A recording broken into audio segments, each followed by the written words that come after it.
আসসালামু আলাইকুম everyone, welcome to উচ্চাস। আজকে তোমাদের পড়াবো আমি তোমাদের নবম ও দশম শ্রেণীর পদার্থবিজ্ঞানের ভৌত রাশি ও তাদের পরিমাপ যে প্রথম চ্যাপ্টারটি, এই চ্যাপ্টারটি নিয়ে আজকে তোমাদের সাথে কথা বলবো। বেসিক্যালি তোমাদের এই চ্যাপ্টারটা হচ্ছে থিওরিটিক্যাল বেসড।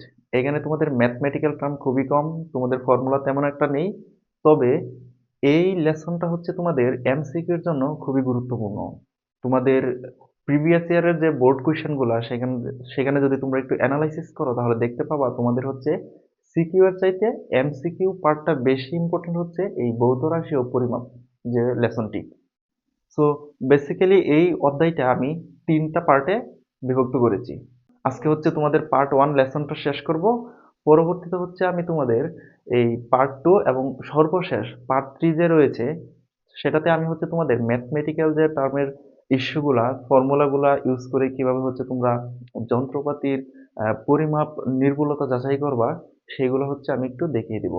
সো চলো আজকের লেসনটি আমরা শুরু করি। তবে তার আগে আমি একটু বলে নিই, আজকের ক্লাসে তোমরা যা পড়বা পদার্থবিজ্ঞান কি, পদার্থবিজ্ঞানের ইতিহাস, অর্থাৎ পদার্থবিজ্ঞান যে শুরুটা হয়েছে কোত্থেকে এবং পদার্থবিজ্ঞানের পরিসর কতটুকু, প্রাচীন পদার্থবিজ্ঞান কি, আহ, মধ্যযুগীয় পদার্থবিজ্ঞান কিভাবে আসলো এবং আধুনিক পদার্থবিজ্ঞান কিভাবে আমাদের এই ইউনিভার্সে তার আধিপত্য বজায় রেখেছে, এই সমস্ত বিষয়াদি সম্পর্কে আমরা একটু কথা বলবো। তারপর আমরা ভৌত রাশি সম্পর্কে জানবো। ভৌত রাশি, মৌলিক রাশি, লব্ধ রাশি, তাদের মান, একক, মাত্রা, এই সকল বিষয়াদি নিয়ে আমরা একটু কথা বলবো। এবং সর্বশেষ আমরা পরিমাপক যন্ত্রপাতি নিয়ে কথা বলবো, যেমন স্লাইড ক্যালিপার, স্ক্রু গজ, ভার্নিয়ার স্কেল, ভার্নিয়ার ধ্রুবক। তারপর ভার্নিয়ার স্কেল যন্ত্রপাতির যে ভুল ব্যবহার, হ্যাঁ, সে সম্পর্কিত আমরা কথা বলবো। তো চলো আমরা আজকের লেসনটি শুরু করি। তো শুরুতে আমরা জানবো পদার্থবিজ্ঞান কি। হ্যাঁ, পদার্থবিজ্ঞান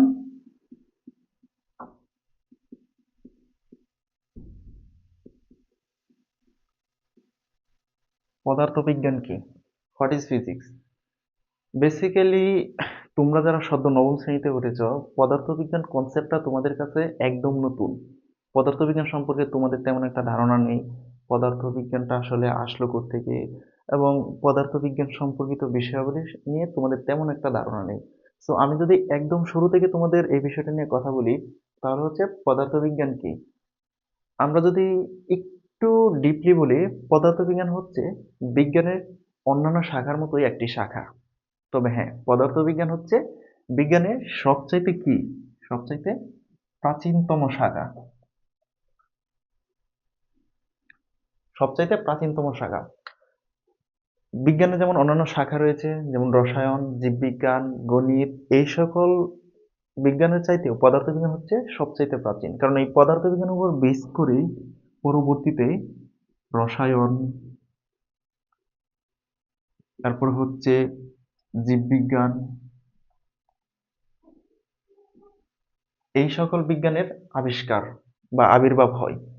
তো পদার্থবিজ্ঞান বিজ্ঞানের একটি প্রাচীনতম শাখা এবং একই সাথে যেহেতু এই পদার্থবিজ্ঞানের উপর ভিত্তি করে রসায়ন, জীববিজ্ঞান পরবর্তীতে আবির্ভাব হয়েছে, তো এই পদার্থবিজ্ঞান একই সাথে হলো এটা মৌলিক শাখা। হ্যাঁ, এটা বিজ্ঞানের একটি মৌলিক শাখা। তো আমরা জানলাম পদার্থবিজ্ঞান বিজ্ঞানের একটি মৌলিক শাখা। এখন পদার্থবিজ্ঞানের সাথে অন্যান্য বিজ্ঞানের একটা ওতপ্রোত একটা সম্পর্ক আছে। যেমন আমি যদি একটু বলি, পদার্থবিজ্ঞানের সাথে যেমন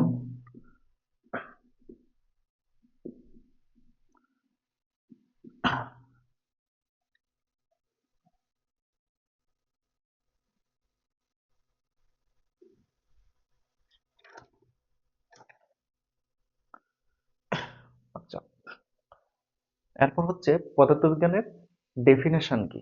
আমরা যদি পদার্থবিজ্ঞানের সংজ্ঞাটা একটু বলি, তাহলে পদার্থবিজ্ঞান, পদার্থবিজ্ঞানকে যদি এক কথায় বলা হয় তাহলে যে বিজ্ঞানের যে শাখায়, হ্যাঁ, বিজ্ঞানের যে শাখায় পদার্থ আর কি, পদার্থ আর শক্তির অন্তঃক্রিয়ার,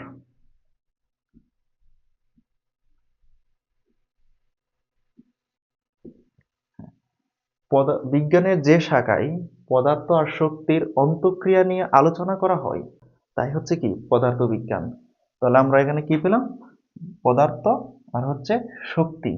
এই যে দুইটা কনসেপ্ট, হ্যাঁ, পদার্থ আর হচ্ছে শক্তি, এই দুইটা কনসেপ্টই হচ্ছে পদার্থবিজ্ঞানের মেইন উৎস। এখন আমরা যদি এটা একটু ভাঙি, পদার্থ কি? পদার্থ মানে আমরা জানি কি, তোমরা বিগত ইয়ারগুলোতে, যেমন তোমাদের অষ্টম শ্রেণী সপ্তম শ্রেণীতে তোমরা জেনে আসছো পদার্থ মানে হচ্ছে যা হচ্ছে কি ছোঁয়া যায়, স্থান দখল করে, আয়তন আছে, তাই হচ্ছে পদার্থ। কিন্তু এই নবম দশম শ্রেণীতে পদার্থ মানে কি? পদার্থ মানে হচ্ছে অণু, পরমাণু, তারপর হচ্ছে quark, string, electron, proton, neutron, এই সকল বিষয়গুলো হচ্ছে পদার্থ। অন্যদিকে আমরা যদি শক্তিকে একটু বলি, তাহলে হচ্ছে শক্তির মধ্যে আমরা কি পাই? শক্তির মধ্যে আমরা পাই হচ্ছে স্থিতিশক্তি, তারপর হচ্ছে গতিশক্তি, তারপর হচ্ছে আলোক শক্তি, হ্যাঁ, তারপর কি আছে? তারপর আছে তাপ শক্তি, শব্দ শক্তি, আরো অনেক রকমের শক্তি আছে। তো বিজ্ঞানের যে শাখায় পদার্থ আর শক্তির অন্তঃক্রিয়া নিয়ে আলোচনা করা হয়, তাই হচ্ছে পদার্থবিজ্ঞান। আমরা পদার্থ মানে কি তা বুঝলাম, এবং কি কি শক্তি থাকতে পারে তা বুঝলাম। এই হচ্ছে পদার্থবিজ্ঞান কি, তার হচ্ছে বেসিক একটা হচ্ছে ডেফিনেশন।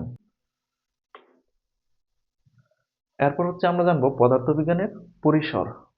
পদার্থবিজ্ঞানের পরিসর, আচ্ছা, পদার্থবিজ্ঞানের পরিসর মানে কি? পদার্থবিজ্ঞানের পরিসর মানে হচ্ছে পদার্থবিজ্ঞানের বিস্তৃতি কতটুকু। আমরা যদি একটু খেয়াল করি, তাহলে হচ্ছে পদার্থবিজ্ঞান বায়োলজির সাথে মিলিত হয়ে বায়োফিজিক্স, ওকে, বায়োফিজিক্স, আচ্ছা, আবার পদার্থবিজ্ঞান কেমিস্ট্রির সাথে মিলিত হয়ে কেমিক্যাল ফিজিক্স,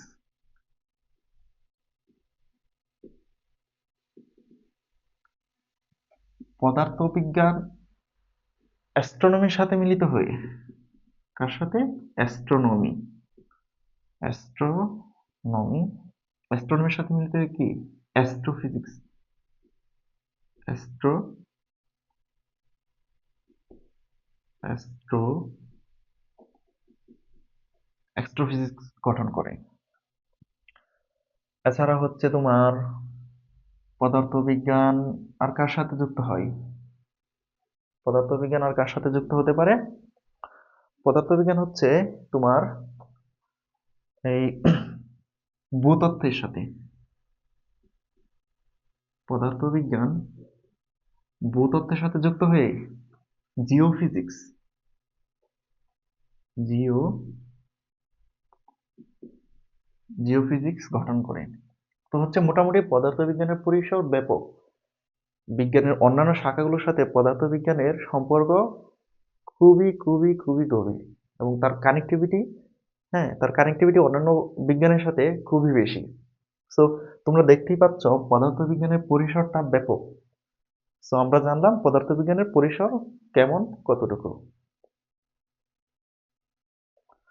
আচ্ছা, এ পর্যায়ে এসে আমরা জানলাম পদার্থবিজ্ঞান কি, ইতিহাস, পদার্থবিজ্ঞানের পরিসর। আচ্ছা, এখন যদি আমরা একটু দেখি যে পদার্থবিজ্ঞানের তো সূচনা সেই প্রাচীনকাল থেকে, তাই না? তো প্রাচীনকাল পার হয়ে তারপর মধ্যযুগীয়, তারপর হচ্ছে আধুনিক পদার্থবিজ্ঞান। তো মোটামুটি আমরা যদি একটু বলি চিরায়ত পদার্থবিজ্ঞান কি, চিরায়ত পদার্থবিজ্ঞান, চলো আমরা একটু দেখি চিরায়ত পদার্থবিজ্ঞান মানে কি। হ্যাঁ, অর্থাৎ ওল্ড ফিজিক্স যদি বলি, ওল্ড ফিজিক্স, ওল্ড ফিজিক্স কোনগুলা? যেমন হচ্ছে বলবিদ্যা, বলবিদ্যা, দেন হচ্ছে গতিবিদ্যা, তারপর হচ্ছে আলোক বিজ্ঞান, আলোক বিজ্ঞান, আর কি, তারপর আছে জ্যোতির্বিজ্ঞান।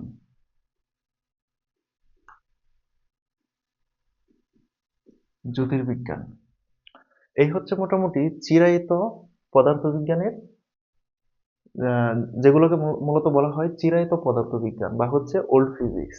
আবার আমরা যদি একটু খেয়াল করি মডার্ন ফিজিক্স মানে কি, হ্যাঁ, মডার্ন ফিজিক্স, মডার্ন ফিজিক্স কি? মডার্ন ফিজিক্সের মাঝে হচ্ছে আমরা জানি যেমন আহ, পারমাণবিক বিজ্ঞান,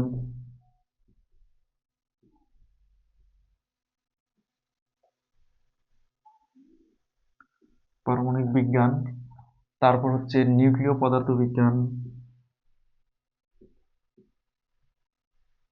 নিউক্লিয় পদার্থবিজ্ঞান, এরপর হচ্ছে তোমার আইনস্টাইনের থিওরি অফ রিলেটিভিটি, সেটা হচ্ছে তোমার ইজিক্যাল টু এমসি স্কোয়ার। এটা তোমরা পরবর্তী অধ্যায়গুলোতে বিস্তারিত পড়বা। জাস্ট তোমরা এটা জেনে রাখো যে ইজিক্যাল টু এমসি স্কোয়ার এটা হচ্ছে থিওরি অফ রিলেটিভিটি, যেটা হচ্ছে বিখ্যাত পদার্থবিদ আইনস্টাইনের একটি মতবাদ, তার একটি ফর্মুলা। এগুলো হচ্ছে মোটামুটি আধুনিক পদার্থবিজ্ঞান, এবং বর্তমান বিশ্ব কিন্তু এই আধুনিক পদার্থবিজ্ঞানের উপর বেস করে কিন্তু বর্তমান বিশ্ব চলছে। হ্যাঁ, সো আমরা মোটামুটি জানলাম হচ্ছে ওল্ড ফিজিক্স, মডার্ন ফিজিক্স বা হচ্ছে আধুনিক পদার্থবিজ্ঞান। এগুলো হচ্ছে তোমাদের থিওরিটিক্যাল হচ্ছে পার্ট। এগুলো তোমাদের এক্সামে সিকিউ তেমন একটা আসে না, তবে তোমাদের এমসিকিউর জন্য এগুলো মোটামুটি ইম্পর্টেন্ট। সো তোমাদের এছাড়া হচ্ছে তোমরা যারা সদ্য নবম শ্রেণীতে উঠেছো, তোমাদের তো পদার্থবিজ্ঞান সম্পর্কে জানতে হবে। তোমরা যদি পদার্থবিজ্ঞান সম্পর্কে খুব ভালোভাবে তোমাদের ভিত্তিটা না করো, তাহলে হচ্ছে তোমরা পরবর্তী অধ্যায়গুলো খুব ভালোভাবে পারবে না। দ্যাটস হোয়াই তোমাদের এগুলা জানতে হবে। ওকে, আমাদের ওল্ড ফিজিক্স, মডার্ন ফিজিক্স শেষ হলো। এরপর হচ্ছে আমরা জানবো, এরপর হচ্ছে আমরা জানবো আহ, পদার্থবিজ্ঞানে বিজ্ঞানীদের অবদান।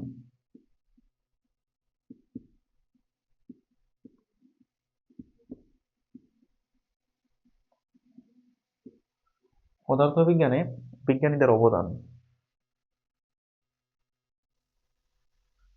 আচ্ছা, এখন হচ্ছে আমরা জানবো পদার্থবিজ্ঞানে বিজ্ঞানীদের কি কি অবদান ছিল।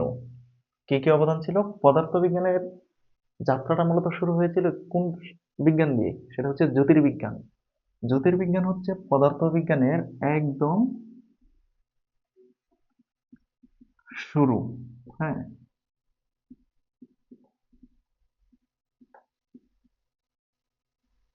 জ্যোতির্বিজ্ঞান।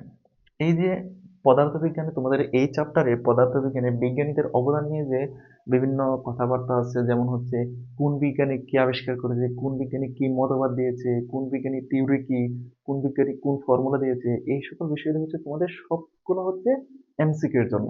ওটা তোমাদের সিকিউ এর জন্য তেমন একটা ইম্পর্টেন্ট না, বাট তোমাদের এমসিকিউ এর জন্য এগুলো জানতে হবে।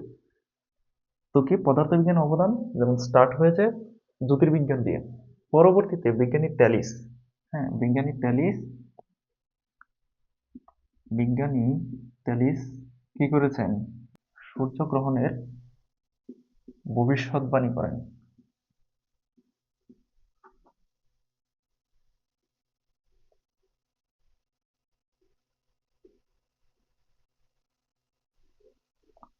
সূর্যগ্রহণের ভবিষ্যৎবাণী করেন ট্যালিস।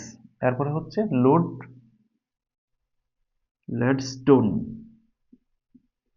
লেডস্টোন নাকি লোডস্টোন, সে লোডস্টোন চুম্বক ধর্ম সম্পর্কিত বা কি করেন, চুম্বক ধর্ম সম্পর্কে তথ্য দেন। তিনি লোডস্টোন চুম্বক ধর্ম সম্পর্কে তথ্য দেন।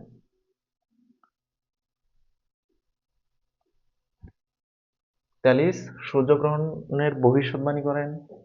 লোডস্টোন চুম্বক ধর্ম সম্পর্কে তথ্য দেন। তারপরে হচ্ছে কি, বিখ্যাত গ্রিক দার্শনিক ডেমোক্রিটাস। ডেমোক্রিটাস কি করেন?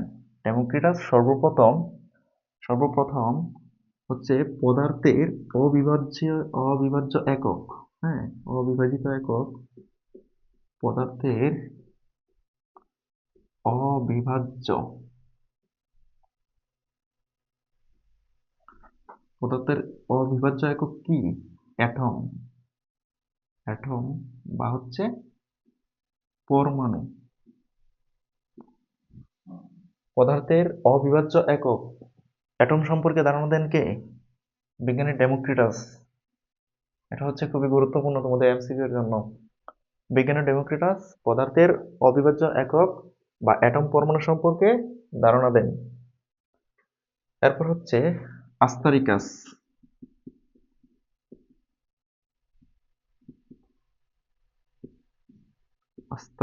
বিজ্ঞানী আস্তারিকাস সূর্যকেন্দ্রিক সূর্যকেন্দ্রিক সৌরজগতের ধারণা দেন।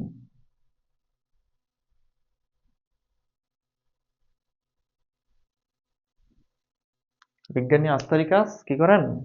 সূর্যকেন্দ্রিক সৌরজগতের ধারণা দেন। ওকে, এই হচ্ছে বিজ্ঞানীদের অবদান। আরো অনেক বিজ্ঞানীদের অবদান আছে, আমি একটু যদি আমি বলি,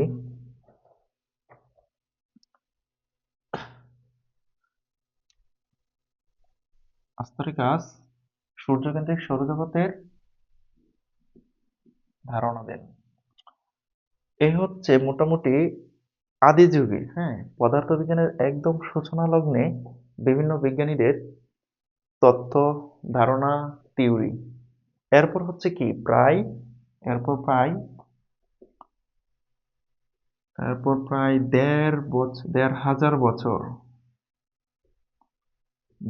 বছর বিজ্ঞান চর্চা বন্ধ ছিল। বিজ্ঞান চর্চা বন্ধ ছিল। ঠিক ওই সময়টাতে ঠিক ওই সময়টাতে ভারতীয় উপমহাদেশের ভারতীয়, মুসলিম, চীনা বিজ্ঞানীরা এই বিজ্ঞান চর্চাটাকে ধরে রাখেন। পরবর্তীতে তারা এই বিজ্ঞান চর্চাটাকে ধরে রাখেন এবং তারা কি করেন, তাদের মধ্যে যেমন হচ্ছে, আমি যদি একটু বলি, আহ, মুসলিম বিজ্ঞানী যেমন হচ্ছে আল খুয়ারিজমি আলজেব্রা সম্পর্কে ধারণা দেন। এরপর হচ্ছে চীনা দার্শনিকরা বিভিন্ন মতবাদ দেন। অর্থাৎ পদার্থবিজ্ঞানের যে ক্রমবিকাশ এটা হচ্ছে তারা ধরে রাখেন। এরপর হচ্ছে ধরে রাখেন এবং এর মাঝে একটা হচ্ছে মোস্ট ইম্পর্টেন্ট, তোমাদের মাঝে মাঝে হচ্ছে এমসিকিউতে আসে, যেমন হচ্ছে শূন্য। হ্যাঁ, শূন্যের আবিষ্কারক কে? মনে রাখবা, শূন্যের আবিষ্কারক আর্যভট্ট। ওকে, শূন্যের আবিষ্কারক হচ্ছে আর্যভট্ট। এরপর হচ্ছে সতেরো সতেরোশো শতকে সতেরোশো শতকে রেনেসাঁর যুগে, হ্যাঁ, 1700 শতকের রেনেসাঁর যুগে ইউরোপীয় বিজ্ঞানীরা ইউরোপীয় বিজ্ঞানীদের অবদানের মাঝে, এরপর কি, 1700 শতকের রেনেসাঁর যুগে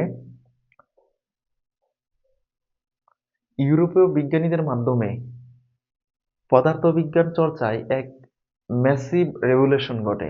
সেই সময়টা কি হয়? সেই সময়টা হচ্ছে মোটামুটি আধুনিক পদার্থবিজ্ঞানের যাত্রাটা শুরু হয়।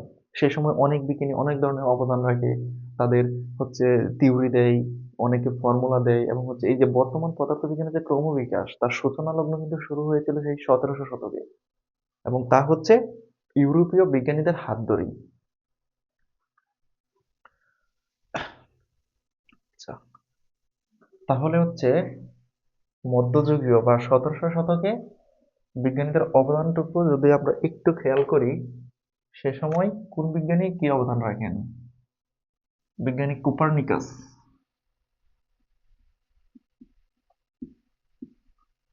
বিজ্ঞানী কোপার্নিকাস সৌরজগৎ সম্পর্কে ধারণা দেন।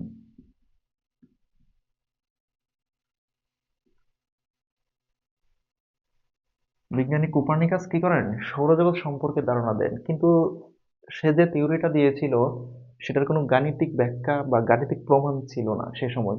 পরবর্তীতে গ্যালিলিও বিজ্ঞানী গ্যালিলিও সে কি করেছে, এই সৌরজগতের ধারণাটাকে গাণিতিকভাবে প্রমাণ করেন, এবং গাণিতিকভাবে প্রমাণ করে তিনি সেটি দেখান, যার ফলে গ্যালিলিওকে কি করেন, আধুনিক পদার্থবিজ্ঞানের জনক ভূষিত করা হয়। আধুনিক পদার্থবিদ, আধুনিক পদার্থবিজ্ঞানের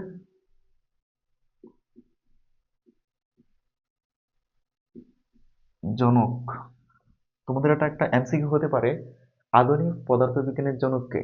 তাহলে উত্তরটা কি হবে? উত্তরটা হচ্ছে কোপার্নিকাস না, উত্তরটা হচ্ছে গ্যালিলিও। গ্যালিলিও হচ্ছে আধুনিক পদার্থবিজ্ঞানের জনক। এরপর হচ্ছে বিজ্ঞানী ম্যাক্স প্লাঙ্ক কোয়ান্টাম তত্ত্ব দেন।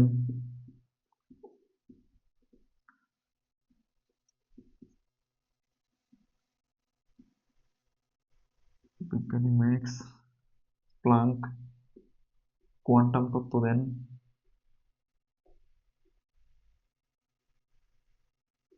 বিজ্ঞানী ম্যাক্স প্লাঙ্ক কোয়ান্টাম তত্ত্ব দেন। বিজ্ঞানী জন ডাল্টন, ডাল্টন কি করেন? ডাল্টন পারমাণবিক তত্ত্ব দেন।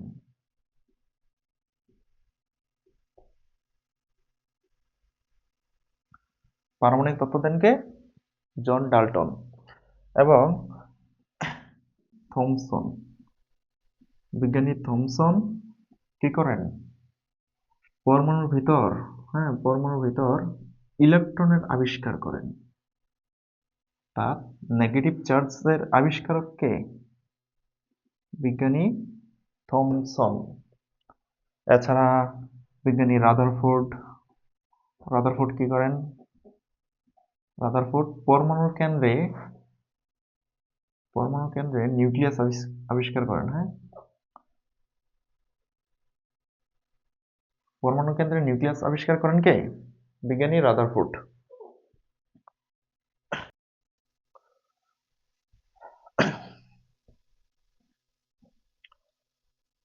এরপর যদি আমরা একটু খেয়াল করি, বিজ্ঞানী সত্যেন্দ্রনাথ বসু, বিজ্ঞানী সত্যেন্দ্রনাথ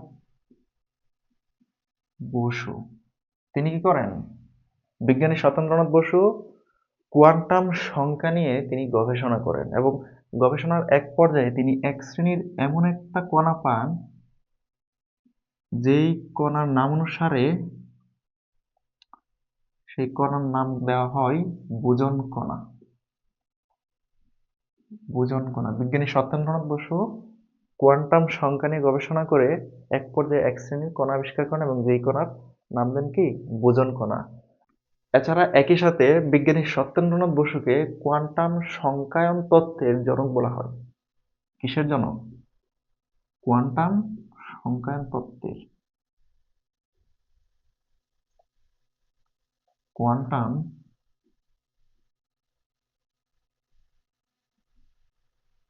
সংখ্যায়ন তত্ত্বের জনক। কোয়ান্টাম সংখ্যায়ন তত্ত্বের জনককে? বিজ্ঞানী সত্যেন্দ্রনাথ বসু। এরপর হচ্ছে আর কি কি বিজ্ঞানীদের অবদান রয়েছে, যেমন বিজ্ঞানী রন্টজেন এক্স রে আবিষ্কার করেন। বিজ্ঞানী বেকেরেল পরমাণুর কেন্দ্র থেকে তেজস্ক্রিয় রশ্মি বিকিরিত হয় সেটা আবিষ্কার করেন। এরপর হচ্ছে বিজ্ঞানী পিয়ারে ও মেরি কুরি রেডিয়াম আবিষ্কার করেন। এই হচ্ছে মোটামুটি পদার্থবিজ্ঞানে বিজ্ঞানীদের অবদান। আরো অনেক অনেক বিজ্ঞানীদের অবদান রয়েছে, সবগুলো মনে রাখার প্রয়োজন নেই, তবে এখানে যে কয়টা আমি দেখিয়েছি এগুলো হচ্ছে তুলনামূলক একটু বেশি ইম্পর্টেন্ট। হ্যাঁ, তোমাদের এক্সামের এমসিকিউতে এগুলো মোটামুটি বিগত বছরগুলোতে আসছে, এবং ইন ফিউচার এগুলো আসতে পারে। সো তোমাদের এগুলো মোটামুটি একটু জানা রাখতে হবে। এখন এখন তোমাদের মনে প্রশ্ন আসতে পারে, এত এত বিজ্ঞানীর অবদান, কিন্তু আমাদের বাংলাদেশে কোনো বিজ্ঞানী নেই বা বিজ্ঞানী কোনো অবদান নেই। তাহলে আমরা যদি একটু খেয়াল করি, তোমরা অবশ্যই চেনো, যেমন হচ্ছে স্যার জগদীশ চন্দ্র বসু। জগদীশ চন্দ্র বসু, স্যার জগদীশ চন্দ্র বসু, তিনি হচ্ছেন আমাদের এই উপমহাদেশের একমাত্র আন্তর্জাতিক স্বীকৃতিপ্রাপ্ত বিজ্ঞানী, এবং তিনি একই সাথে পদার্থবিদ, আবার কি, তিনি পদার্থবিদ, আবার হচ্ছে তিনি পদার্থবিদ, একই সাথে তিনি জীববিজ্ঞানী। হ্যাঁ, তিনি হচ্ছে পদার্থবিদ, আবার হচ্ছে জীববিজ্ঞানী। তিনি পদার্থবিজ্ঞানের উপর তিনি কি গবেষণা করেছেন? তিনি পদার্থবিজ্ঞানের উপর দূরবর্তী স্থানে বেতারের মাধ্যমে রেডিও সংকেত প্রেরণ করার যে ফর্মুলা, যে প্রসেস, সেটা তিনি আবিষ্কার করেন। এবং একই সাথে তিনি জীববিজ্ঞানে উদ্ভিদেরও যে প্রাণ আছে, হ্যাঁ, উদ্ভিদেরও যে প্রাণ আছে, এটা তিনি শনাক্ত করেন সর্বপ্রথম। এবং হচ্ছে এই উদ্ভিদের প্রাণ আছে এটা প্রমাণ করার জন্য তিনি যে মিটার বা পরিমাপক যন্ত্র আবিষ্কার করেন, সেটা হচ্ছে কেসমোগ্রাফ। কেসমোগ্রাফ, তিনি হচ্ছে কেসমোগ্রাফ আবিষ্কার করেন। সরি, এটা হচ্ছে কেসকোগ্রাফ। কেসমো না, এটা হচ্ছে কেসকোগ্রাফ। হ্যাঁ, তিনি হচ্ছে কেসকোগ্রাফ আবিষ্কার করেন, যার মাধ্যমে হচ্ছে তিনি উদ্ভিদের যে প্রাণ আছে, উদ্ভিদের যে মুভমেন্ট হয়, হ্যাঁ, অল্প স্বল্প পরিমাণ হচ্ছে উদ্ভিদের নড়াচড়া হয়, এটা তিনি এই যন্ত্র দিয়ে প্রমাণ করেন। এবং একই সাথে তিনি পদার্থ বিজ্ঞানে আবিষ্কার করেন হচ্ছে দূরবর্তী স্থানে রেডিও সংকেত পাঠানো, এটা হচ্ছে তার অন্যতম আবিষ্কার। এবং জগদীশ চন্দ্র বসু হচ্ছে আইইইই, হ্যাঁ, আইইই এর থেকে স্বীকৃতিপ্রাপ্ত পদার্থবিদ। এবং হচ্ছে তিনি এই institute of electrical and electronic engineering, এই এই সংস্থা থেকে তিনি হচ্ছে কি, তিনি হচ্ছে রেডিও আবিষ্কারের জনক। হ্যাঁ, উনি হচ্ছে রেডিও বিজ্ঞানের আবিষ্কারের জনক। এটা হচ্ছে এই সংস্থা থেকে তিনি স্বীকৃতিপ্রাপ্ত। এবং সবচেয়ে ইন্টারেস্টিং ব্যাপার হলো, স্যার জগদীশ চন্দ্র বসু, তার বাসা কোথায়? বাসা হচ্ছে ময়মনসিংহ। হ্যাঁ, উনি হচ্ছে বাংলাদেশের। আচ্ছা, এই হচ্ছে বিজ্ঞানীদের অবদান আমরা দেখলাম। আমাদের হচ্ছে ইন্ডিয়ান সাবকন্টিনেন্টের বিজ্ঞানীদের কি কি অবদান, এবং হচ্ছে আমাদের বাংলাদেশের বিজ্ঞানীদের কি কি অবদান, এবং ইউরোপীয় বিভিন্ন বিজ্ঞানীদের অবদান আমরা দেখলাম। আচ্ছা, একটা জিনিস আমরা বলে গেছি, সেটা হচ্ছে বিজ্ঞানী নিউটন। কি করেন? বিজ্ঞানী নিউটন ক্যালকুলাস আবিষ্কার করেন। আর আইনস্টাইনেরটা তো আমরা জানি, theory of relativity is equal to MC square, এটা আবিষ্কার করেন। এটা কি আবিষ্কার করেন? বিজ্ঞানী আইনস্টাইন। এই হচ্ছে মোটামুটি বিজ্ঞানীদের অবদান। এখন তোমাদের এই চ্যাপ্টারের একদম বেসিক বেসিক যে বিষয়, যেমন হচ্ছে পদার্থবিজ্ঞান কি, পদার্থবিজ্ঞানের পরিসর, তারপর হচ্ছে বিজ্ঞানীদের অবদান, এই হচ্ছে মোটামুটি তোমাদের গেল। এখন যদি আমরা একটু দেখি এই চ্যাপ্টারের মেইন পয়েন্ট, হ্যাঁ, মেইন পয়েন্ট কি? মেইন পয়েন্ট হচ্ছে ভৌত রাশি। আমরা যদি একটু মেইন পয়েন্টে যাই, সেটা হচ্ছে ভৌত রাশি ও পরিমাপ। আচ্ছা, এটা হচ্ছে এই চ্যাপ্টারের নাম। তার মধ্যে হচ্ছে ভৌত রাশি সম্পর্কে একটু জানবো। ভৌত রাশি কি? আচ্ছা, এখানে হচ্ছে দুইটা বিষয়, ভৌত আর হচ্ছে কি রাশি। আচ্ছা, ভৌত মানে কি? ভৌত মানে হচ্ছে যেটা এই পৃথিবীতে যেটা হচ্ছে এক্সিস্ট করে, হ্যাঁ, অর্থাৎ যেটা হচ্ছে আমরা দেখতে পারি, আমরা ছুঁতে পারি, আমরা হচ্ছে কি আমাদের পঞ্চ ইন্দ্রিয়র সাথে কানেক্টেড, সেটা হচ্ছে ভৌত। ভৌত মানে হচ্ছে আমরা দেখতে পারি। আর রাশি কি? যা কিছু পরিমাপ করা যায় তাই হচ্ছে রাশি। অর্থাৎ এই ইউনিভার্সে যে সকল পদার্থ আমরা হচ্ছে পরিমাপ করতে পারি, বা যে সকল রাশি হচ্ছে আমরা এই দেখতে পাই, যে সকল রাশি হচ্ছে আমরা হচ্ছে অনুভব করতে পারি, তাই হচ্ছে ভৌত রাশি। ভৌত রাশি নিয়ে যদি একটু বলি, অনেক অনেক অনেক ধরনের ভৌত রাশি আছে, তার মধ্যে মৌলিক ভৌত রাশি হচ্ছে 7টি। কয়টি? 7টি। এই 7টি তোমাদের জানা থাকতে হবে। যেমন হচ্ছে শুরুতেই কি, ভর, তারপর হচ্ছে সময়, তারপর হচ্ছে দৈর্ঘ্য, হ্যাঁ, তারপর কি, তারপর হচ্ছে তাপমাত্রা, সরি, তড়িৎ প্রবাহ, তড়িৎ প্রবাহ, 4টা। তারপর কি, তারপর হচ্ছে পদার্থের পরিমাণ, পদার্থের পরিমাণ, তারপর কি, তারপর হচ্ছে দীপন তীব্রতা, দীপন তীব্রতা কয়টা হলো? 6টা। আরেকটা কি, আরেকটা হচ্ছে তাপমাত্রা। ওকে, 7 নম্বর হচ্ছে তাপমাত্রা। এই হচ্ছে ভৌত রাশির মাঝে 7টি মৌলিক রাশি: ভর, সময়, দৈর্ঘ্য, তড়িৎ প্রবাহ, পদার্থের পরিমাণ, দীপন তীব্রতা, আর হচ্ছে তাপমাত্রা। এগুলোর একক যদি আমি একটু পাশাপাশি লিখি, ভরের একক কি? কেজি। সময়ের একক সেকেন্ড। দৈর্ঘ্যের একক কি? দৈর্ঘ্যের একক হচ্ছে মিটার। তড়িৎ প্রবাহের একক অ্যাম্পিয়ার। পদার্থের পরিমাণ মোল। দীপন তীব্রতা হচ্ছে কি? ক্যান্ডেলা। আর তাপমাত্রা, তাপমাত্রা একক হচ্ছে কেলভিন। ওকে, কেলভিন। এই হচ্ছে ভৌত রাশি। আর হচ্ছে ভৌত রাশির মধ্যে হচ্ছে 7টি মৌলিক রাশি। আমরা মৌলিক রাশিগুলো জানলাম, এগুলো হচ্ছে তোমাদের এমসিকিউ এর জন্য খুবই গুরুত্বপূর্ণ, এগুলো তোমাদের জানতে হবে, মনে রাখতে হবে। হ্যাঁ, এগুলো হচ্ছে তোমরা মনে রাখবা, এগুলো হচ্ছে মনে রাখতে হবে। ওকে, এখন যদি আমরা পরবর্তীতে একটু খেয়াল করি যে উপসর্গ কি বা সাফিক্স প্রিফিক্স কি। আচ্ছা, এখন হচ্ছে আমরা দেখব উপসর্গ কি।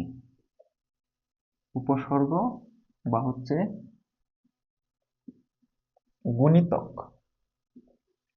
উপসর্গ বা গুণিতক, এটা ইংলিশে বলে প্রিফিক্স। ওকে, উপসর্গ কি? হ্যাঁ, ফিজিক্সে উপসর্গের কাজ কি? আচ্ছা, এই যে দেখো আমাদের গ্যালাক্সির, হ্যাঁ, আমাদের গ্যালাক্সির দৈর্ঘ্য কতটুকু? আমাদের গ্যালাক্সির দৈর্ঘ্য, আমাদের গ্যালাক্সির দৈর্ঘ্য কত? 6 × 10⁻24 মিটার। আচ্ছা, আর হচ্ছে নিউক্লিয়াসের ব্যাসার্ধ, নিউক্লিয়াসের ব্যাসার্ধ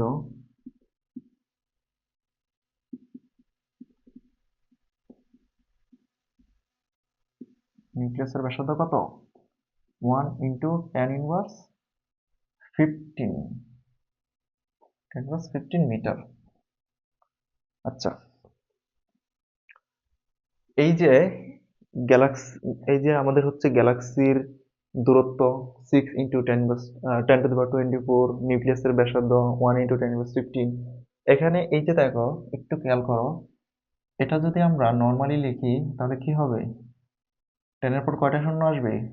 24টা। হ্যাঁ, মানে একটা বিশাল লম্বা একটা ডিজিট। আবার এখানে কি, নিউক্লিয়াসের ব্যাসার্ধ অত্যন্ত ক্ষুদ্র, এটা অত্যন্ত ক্ষুদ্র, যার কারণে এটাকে পরিমাপ করা হয়েছে কি 10⁻15-এ। অর্থাৎ একটা হচ্ছে বিশাল বড় আর একটা হচ্ছে অত্যন্ত ক্ষুদ্র। তো এই যে পরিমাপের মাঝে একটা ফারাক, আমাদের কখনো হচ্ছে বিশাল দূরত্ব মাপতে হয়, বিশাল দৈর্ঘ্য মাপতে হয়, বিশাল পরিমাপ করতে হয়, আবার কখনো কখনো প্রয়োজনে, প্রয়োজনের তাগিদে আমাদের হচ্ছে অত্যন্ত ক্ষুদ্রাতি ক্ষুদ্র পরিমাপ করতে হয়। তো এই যে পরিমাপের যে একটা বিশাল ফারাক, এটা কমানোর জন্যই মূলত এই উপসর্গ বা হচ্ছে গুণিতক ইউজ করা হয়। যেমন এখানে 10^24, 10 এর পরে 24টা হচ্ছে শূন্য বসাতে হতো, তার পরিবর্তে কি করা হয়েছে, এটা এই ডিজিটটাকে শর্ট করে ছোট করে এখানে হচ্ছে কি 24 বসানো হয়েছে।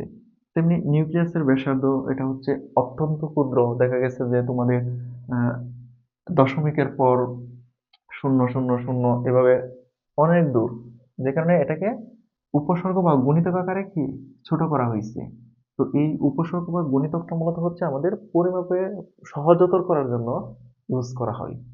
আচ্ছা, এই গেল হচ্ছে উপসর্গ আর হচ্ছে উপসর্গের ব্যবহার। এখন আমরা কি করব, এখন হচ্ছে আমরা একটু দেখব হচ্ছে,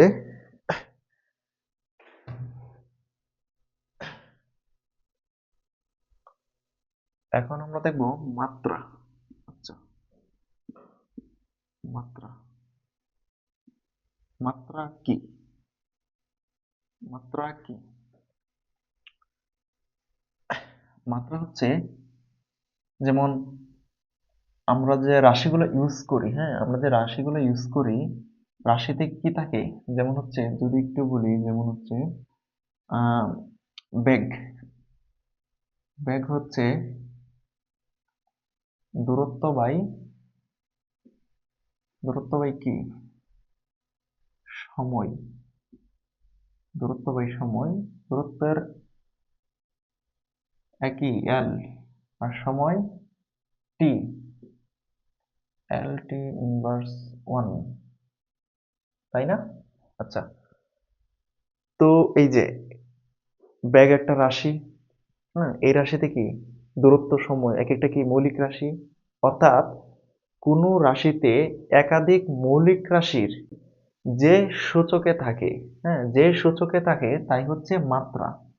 যেমন এখানে দূরত্ব সময়ের সাথে কি -1 এই যে সূচকে আছে, এটাই হচ্ছে কি মাত্রা, এটাই হচ্ছে মাত্রা। এছাড়া যদি আমরা আরেকটা এক্সাম্পল দেখি, আরেকটা এক্সাম্পল দেখলাম যে ত্বরণ, ত্বরণ কি দূরত্ব বাই সময় স্কয়ার, বা কি সময়ের বর্গ, সময় বর্গ, দূরত্ব এল টি স্কয়ার, এল টি ইনভার্স 2।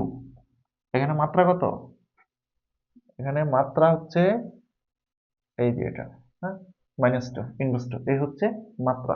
অর্থাৎ কখনো কখনো কোনো রাশিতে একাধিক মৌলিক রাশির সমন্বয়ে তৈরি হয়, তো এই যে মৌলিক রাশি, একটা মৌলিক রাশি আরেকটা মৌলিক রাশির সাথে যে সূচকের সংযুক্ত থাকে তাই হচ্ছে কি মাত্রা, ওই রাশির হচ্ছে মাত্রা। এই হচ্ছে মোটামুটি তোমাদের এই পার্ট 1 ক্লাসের মোটামুটি আলোচ্য বিষয়। আমরা হচ্ছে পরবর্তীতে, অর্থাৎ আমরা হচ্ছে নেক্সট ক্লাসে কি জানবো, পরিমাপক যন্ত্রপাতি সম্পর্কে জানবো, এবং হচ্ছে যন্ত্রপাতির নির্ভুলতা সম্পর্কে জানবো। এবং তৃতীয় পার্টে, অর্থাৎ আমরা হচ্ছে লাস্ট পার্টে এই চ্যাপ্টারের উপর সিকিউ এমসিকিউ বিষয়াদি সম্পর্কে জানবো, এবং হচ্ছে তোমাদের বেশ কিছু প্রবলেম সলভ করবো। হ্যাঁ তোমাদের হচ্ছে প্রিভিয়াস বোর্ডে হচ্ছে তোমাদের এক্সামে যে যে সিকিউ এমসিকিউ কোশ্চেন আসছে তা আমরা হচ্ছে সলভ করার চেষ্টা করব। তো আজকে হচ্ছে এ অবধি, আশা করি তোমরা ক্লাসটা মনোযোগ দিয়ে করেছো, এবং হচ্ছে পরবর্তী ক্লাসটা তোমরা খুব দ্রুতই আপডেট পেয়ে যাবা। তোমরা নিয়মিত ভিডিও আপডেট পেতে হচ্ছে তোমরা এই উচ্চাস চ্যানেলটিকে সাবস্ক্রাইব করে রাখো। ধন্যবাদ সবাইকে, ভালো থাকো, সুস্থ থাকো, আল্লাহ হাফেজ।